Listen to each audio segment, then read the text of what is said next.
বিসমিল্লাহির রহমানির রহিম। আল্লাহর অশেষ রহমতে স্বৈরাচারী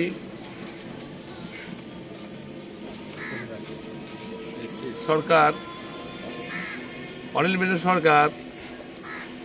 সরকার ছিল ইয়াজউদ্দিন মঈনুদ্দিনের সরকার।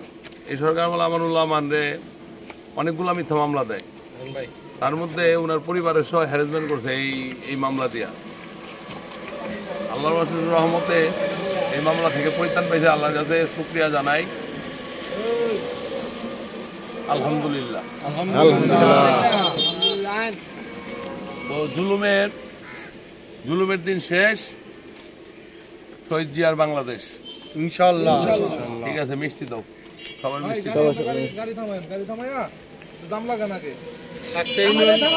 পক্ষ থেকে আমান ভাইকে আগামী যতদিন বাইচা থাকি আল্লাহর রহমতে ন্যায্য ভাবে যেন আমরা বিচার পাইছি, এটা আল্লাহর কাছে শুকরিয়া আদায় করি।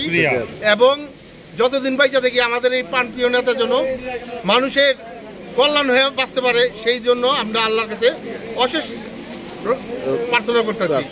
এখন শাক্তা ইউনিয়নের শ্রমিক দলের পক্ষ থেকে আমরা আমান ভাইয়ের এই এবং তার সহধর্মীর উপলক্ষে মামলা খালাসের উপলক্ষে মিষ্টি বিলীন করতেছি। আল্লাহর কাছে সবসময়, আপনার কাছে সবসময় দোয়া আছে আল্লাহ যেন এই প্রাণপ্রিয় নেতা আলহাজ আমানুল্লাহ আমানকে মানুষের খেদমত করতে পারে, হায়াত দান করুক, আমিন। একটা স্লোগান দিয়ে বাইরে বাইরে বাইরে